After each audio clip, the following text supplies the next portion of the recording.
Bible एक वर्ष में।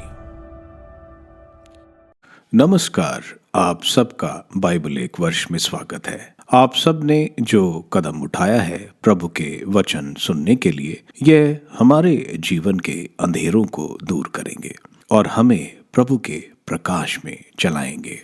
आज हम दूसरे कुरिन्थियों के नाम संत पौलुस के पत्र का अध्याय 3, दूसरे मकाबियों के ग्रंथ का अध्याय 15, होसिया के ग्रंथ का अध्याय 1, स्रोत ग्रंथ का 59वां स्रोत सुनेंगे।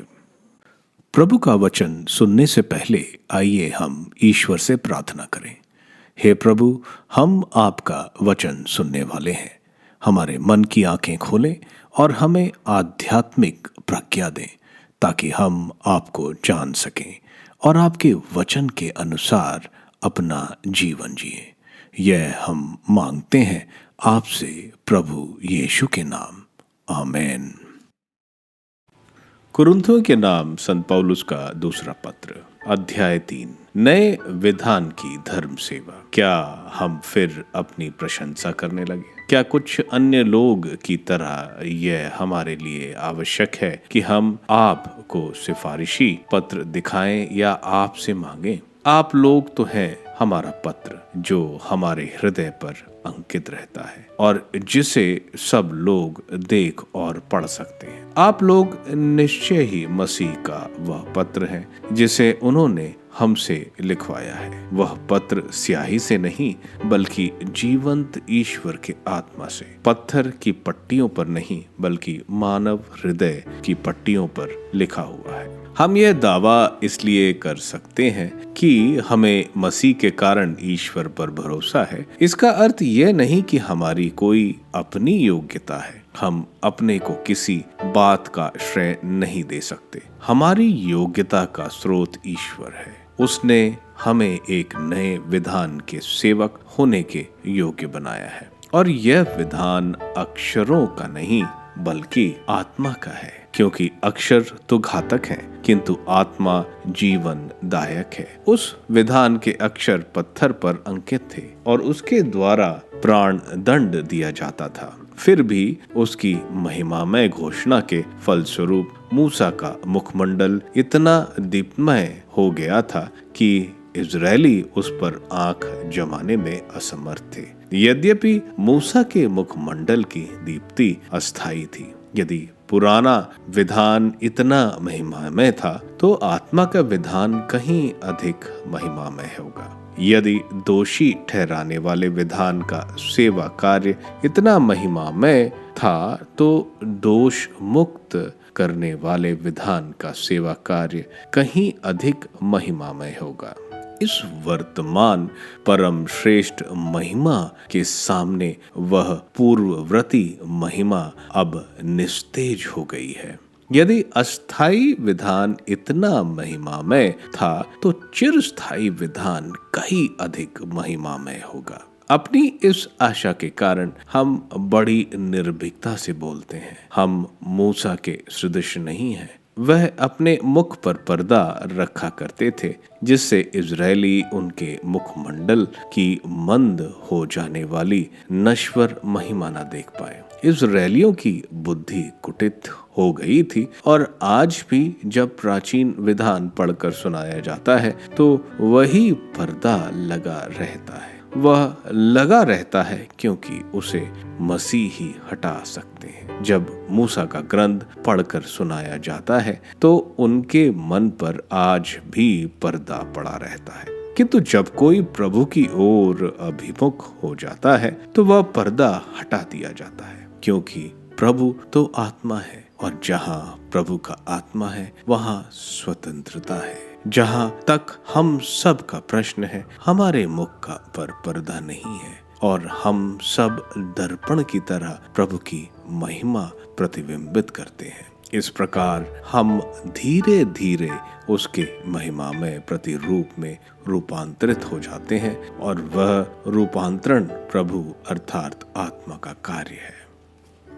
मकाबियों का दूसरा ग्रंथ अध्याय 15, निकनोर की योजना का असफलता। जब निकनोर को पता चला कि यूदा के आदमी समरिया में एकत्र हैं, तो उसने सुरक्षा के विचार से विश्राम के दिन ही उन पर आक्रमण करने का निश्चय किया। दबाव के कारण जो यहूदी उसके साथ थे, उन्होंने उससे कहा, आप क्रूर और बर्बर रीति से उनका वध न करें। आप उस दिन का आदर करें जिसे सर्वज्ञ ईश्वर ने प्रारंभ से सम्मानित और पवित्र किया है। लेकिन उस अभिशप्त व्यक्ति ने पूछा, क्या स्वर्ग में कोई प्रभु है जिसने विश्राम का दिन मनाने का आज्ञा दिया है? उन्होंने स्पष्ट शब्दों से उत्तर दिया, स्वयं जीवंत प्रभु स्वर्ग के सर्वशक्तिमान शासक ने 7वें दिन पवित्र करने का आदेश दिया है। इस पर उसने कहा, तो मैं इस पृथ्वी का शासक हूँ और मैं यह आज्ञा देता हूँ कि तुम अस्त्र शस्त्र धारण कर राजाज्ञा का पालन करो। किंतु वह दुष्ट अपनी योजना में सफल नहीं हुआ। निकनोर ने उत्कट घमंड में निश्चय किया कि वह यूदा और उसके आदमियों की लूट से एक भव्य स्मारक का निर्माण करे। किंतु मकाबी अटल विश्वास से प्रभु की सहायता की प्रतीक्षा करता रहा। उसने अपने आदमियों को समझाया कि वह विदेशियों के इस आक्रमण से नहीं डरे, बल्कि याद रखे कि उन्हें कितनी ही बार स्वर्ग की ओर से सहायता मिल चुकी है।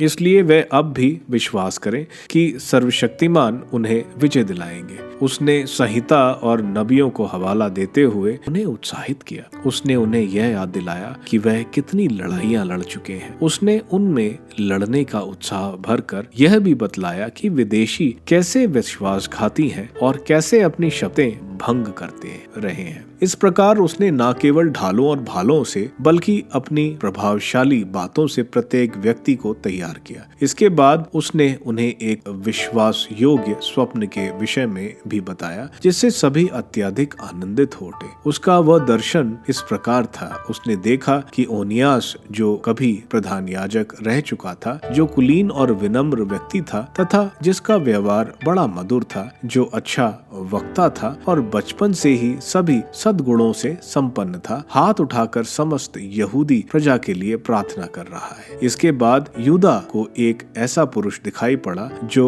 उसी तरह प्रार्थना कर रहा है। वह वृद्ध था और उसका स्वरूप गौरव, ऐश्वर्य और प्रताप से सम्मानित था। तब ओनियास ने यूदा से कहा, यह ईश्वर के नबी यिर्मयाह है, जो अपने भाइयों को प्यार करते और अपने देश, भाइयों और पवित्र नगर के लिए बार बार प्रार्थना करते हैं। इसके बाद यिर्मयाह ने दाहिना हाथ बढ़ाकर यूदा को सोने की एक तलवार देते हुए कहा, यह पवित्र तलवार ले लो, यह ईश्वर का उपहार है, इससे तुम शत्रुओं को कुचल दोगे। यूदा की प्रभावशाली बातों ने उनका साहस बढ़ाया और युवकों के हृदयों में उत्साह से भर दिया। इसलिए यहूदियों ने निश्चय किया कि वे पड़ाव न डालकर सीधे साहस के साथ आक्रमण करेंगे और पूरी शक्ति से लड़कर निर्णायक युद्ध करेंगे, क्योंकि नगर, सधर्म और मंदिर खतरे में थे। उन्हें अपनी पत्नियां, बाल बच्चे और भाई बंधुओं की भी चिंता थी, लेकिन यह चिंता उतनी नहीं थी जितनी पवित्र मंदिर की। वे लोग भी बड़ी चिंता में थे जो नगर में पड़े थे। वे इस बात से घबरा रहे थे कि लड़ाई खुले मैदान में होने जा रही थी। युद्ध का परिणाम जानने को सभी उत्सुक थे। इतने में शत्रु की सेना एकत्र हो गई और व्यूह रचना कर चुकी थी। हाथियों को उपयुक्त स्थानों पर रखा गया और घुड़सवारों का पर्श भागों में। यूदा की प्रार्थना। जब मकाबी ने शक्तिशाली शत्रु को निकट आते देखा और ये देखा कि उनके पास कितने प्रकार के अस्त्र शस्त्र हैं और उनके हाथी कितने डरावने हैं, तो वह स्वर्ग की ओर हाथ जोड़कर उस प्रभु की दुहाई देने लगा जो चमत्कार दिखाता है। उसने पूरा विश्वास था कि विजय अस्त्र शस्त्रों पर निर्भर नहीं होती, बल्कि उनकी होती है जिन्हें प्रभु इसके योग्य बनाता है। उसने यह प्रार्थना की, प्रभु तूने यूदा के राजा हिजकिय्याह की सहायता के लिए अपना दूत भेजा, जिसने सन्हेरेब के पड़ाव में लगभग 1,25,000 आदमियों का वध किया था। स्वर्ग के प्रभु अब फिर अपना एक उत्तम दूत भेज, जो हमारे आगे आगे चलकर शत्रुओं में भय और आतंक उत्पन्न करे। जो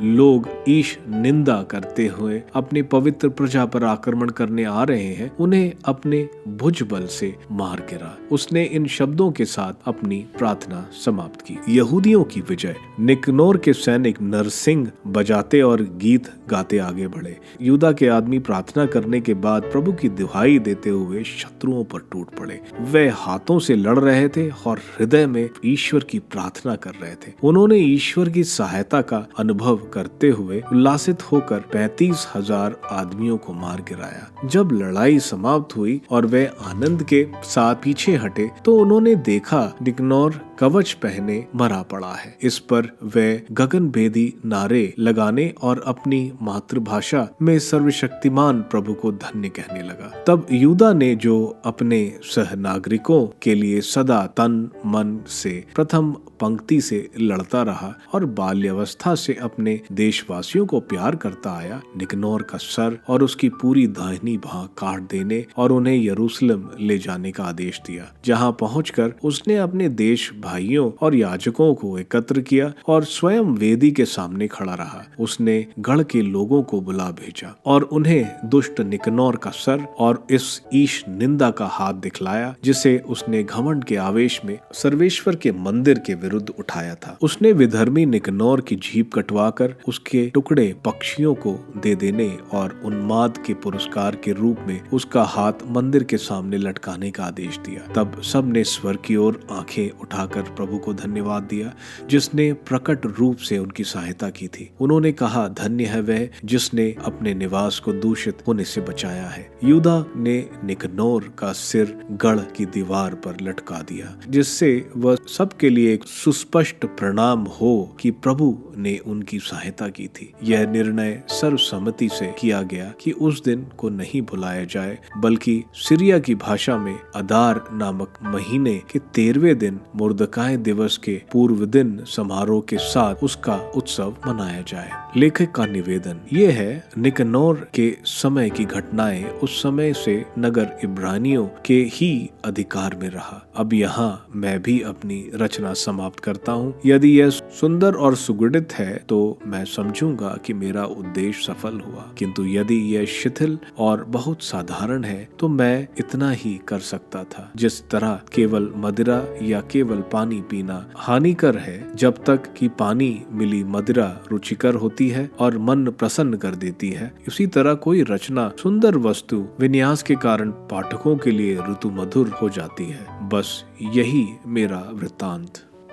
होशया का ग्रंथ अध्याय 1। होशया का गृहस्थ जीवन। यूदा के राजा उजिया, योताम और हिजकिय्याह तथा इज़राइल में राजा योआश के पुत्र यारोआम के दिनों में बायरी के पुत्र योशिया को प्रभु की वाणी सुनाई पड़ी। होशिया का विवाह उसकी संतान। जब प्रभु पहल होशिया से बोला, उसने उससे यह कहा, जाओ किसी वैश्या से विवाह कर जारज संतान पैदा करो, क्योंकि देश भी प्रभु को त्याग कर वैश्यावृत्ति कर रहा है। अतः उसने जाकर दिबलाइम की पुत्री गोमेर से विवाह किया, जिसने गर्भवती होकर पुत्र को जन्म दिया। प्रभु ने उससे कहा, उसका नाम येजाएल रखना, क्योंकि थोड़े समय के बाद येजाएल के रक्तपात का येहू के घराने से बदला चुकाऊंगा और इज़राइल वंश की प्रभुसत्ता समाप्त कर दूंगा। उसी दिन मैं येजाएल की घाटी में उसके धनुष को तोड़ डालूंगा। उसने फिर गर्भवती होकर एक पुत्री को जन्म दिया। प्रभु ने होशिया से कहा, उसका नाम रूहमास रखना, क्योंकि मैं फिर कभी इज़राइल को प्रेम नहीं करूंगा, ना उसे क्षमा करूंगा, किंतु मैं यूदा के घराने को प्रेम करूंगा और प्रभु ईश्वर ही उसका उद्धार होगा। ना ही धनुष, ना तलवार, ना युद्ध, ना घोड़े, ना घुड़सवार। लो रोमा का दूध छोड़ने के बाद गोमेर ने फिर गर्भवती होकर पुत्र को जन्म दिया। प्रभु ने कहा, उसका नाम लो अमी रखना, क्योंकि अब तुम लोग मेरी प्रजा नहीं रहे और ना मैं तुम्हारा रह गया। इज़राइल की भावी समृद्धि समुद्र तट के रेत कणों की तरह इज़राइली असंख्य बन जाएंगे, जिनका बराबर नहीं। और जहां कहा गया था, तुम लोग मेरी प्रजा नहीं रहे, वहां वे जीवंत ईश्वर की संतान कहलाएंगे। यूदा और इज़राइल के लोग मिलकर एक हो जाएंगे और अपना ही नेता चुनेंगे तथा वे देश विदेश में फैल जाएंगे। येजाएल का वह दिन तो महान दिवस होगा। स्रोत ग्रंथ स्रोत 59। विधर्मी शत्रुओं से मुक्ति की प्रार्थना। संगीत निर्देशक के लिए विनाश न करना गीत का तर्ज पर दाऊद का एक मिक्ताम। यह उस समय का है जब साउल ने उसे मार डालने के लिए उसके घर पर पहरा लगवा दिया था। ईश्वर, शत्रुओं से मेरा उद्धार कर, आक्रामकों से मेरी रक्षा कर, कुकर्मियों के पंजों से मुझे छुड़ा, रक्त पिपासुओं से मेरी रक्षा कर। देख, वह मुझे मारने के लिए घात लगाए हुए बैठे हैं। शक्तिशाली शत्रु मुझ पर आक्रमण करते हैं। प्रभु, मैंने ना तो कोई पाप किया और ना कोई अपराध। मैं निर्दोष हूँ, फिर भी वे दौड़ते हुए आकर मेरी घात में बैठे हैं। उठकर मेरी सहायता कर, मेरी दुर्गति पर ध्यान दे। सर्वशक्तिमान प्रभु ईश्वर, इज़राइल के ईश्वर, तू जागकर इन सब राष्ट्रों को दंड दे। इन सब दुष्ट विश्वासघातियों पर दया ना रख। वे शाम को लौटकर कुत्तों की तरह गुर्राते हुए शहर में विचरते हैं। वे डींग मारते हैं, उनके शब्द तलवार जैसे पहने हैं। वे सोचते हैं, हमें कौन सुनता है। प्रभु, तू उन पर हंसता और उन सब राष्ट्रों का उपहास करता है। तू ही मेरा बल है, मैं तेरी प्रतीक्षा करता हूँ। ईश्वर ही मेरा गढ़ है, सत्य प्रतिज्ञ ईश्वर मेरी सहायता करता है। मैं अपने शत्रुओं का डटकर सामना करता हूँ। उनका वध ना कर, ऐसा ना हो कि मेरी प्रजा भूल जाए।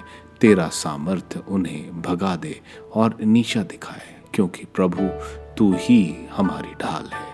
वह अपने हर शब्द से पाप करते हैं। उनका घमंड, उनकी निंदा और उनके झूठे शब्द उनके लिए फंदा बने।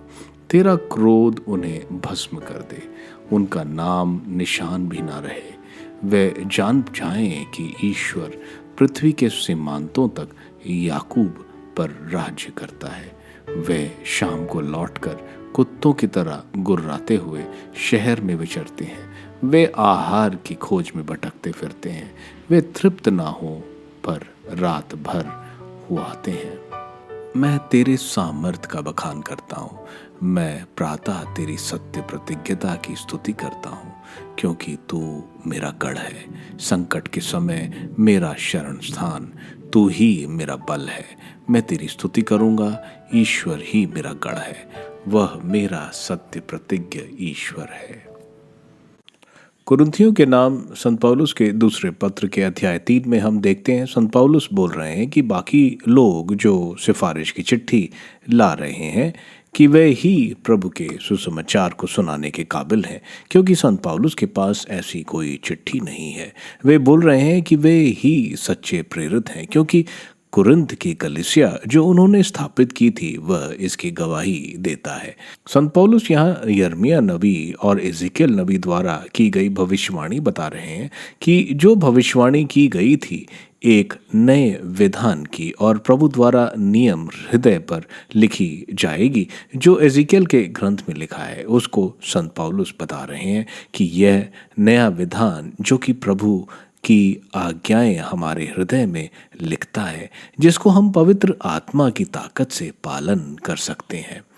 वे बोल रहे हैं कि प्रचार का सामर्थ्य उनका अपना नहीं, वह प्रभु का सामर्थ्य है जो उन्हें वो सामर्थ्य देता है। पवित्र आत्मा जो सामर्थ्य देती है कि उनके द्वारा हम प्रभु की आज्ञाओं का पालन कर सकते हैं। संत पौलुस यहाँ मूसा द्वारा ईश्वर की उपस्थिति में उनका चेहरा बहुत चमक रहा था, जिसको यहूदी देख नहीं पा रहे थे, इसलिए मूसा अपने चेहरे को ढक कर रखते थे। अगर यह पत्थर की पाटी इतनी चमक लाती है तो पवित्र आत्मा द्वारा लिखे नियम कितने चमक लाएंगे। यही पर्दा आज भी यहूदियों में पड़ा है, क्योंकि पुराना विधान प्रभु यीशु को दिखाता है, लेकिन इस पर्दे की वजह से ये वह जान नहीं पा रहे हैं। वहीं वे जो प्रभु में हैं वे प्रभु यीशु की तरह धीरे धीरे बदलते जा रहे हैं। मकाबियों के दूसरे ग्रंथ के अध्याय 15 में ईश्वर की महान कृपा देखने को मिलती है, जिसकी वजह से निकनौर की बड़ी सेना को हराया जाता है। यहूदी एक हाथ से लड़ते थे और दूसरे हाथ से ईश्वर से प्रार्थना करते थे। यहाँ हम नबी यिर्मयाह को भी देखते हैं जो यहूदियों के लिए प्रार्थना कर रहे थे। ये दिखाता है कि जो संत हैं वे हमारे लिए प्रार्थना मध्यस्थता करते हैं।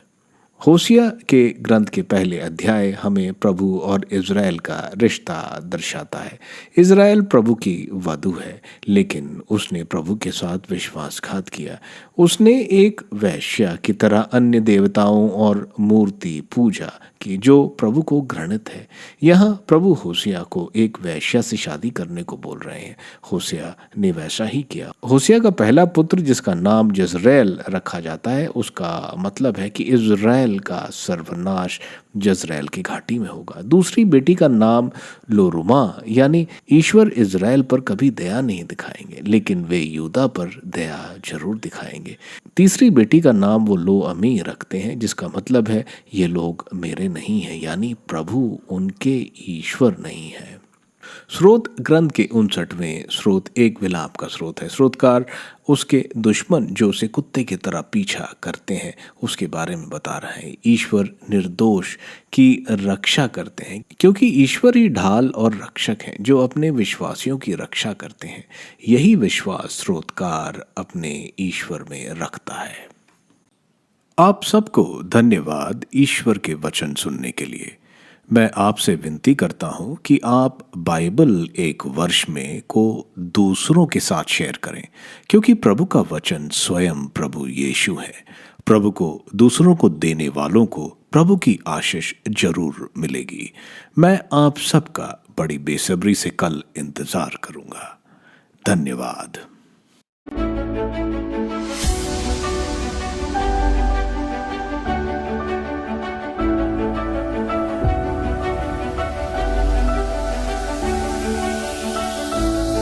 बाइबल एक वर्ष में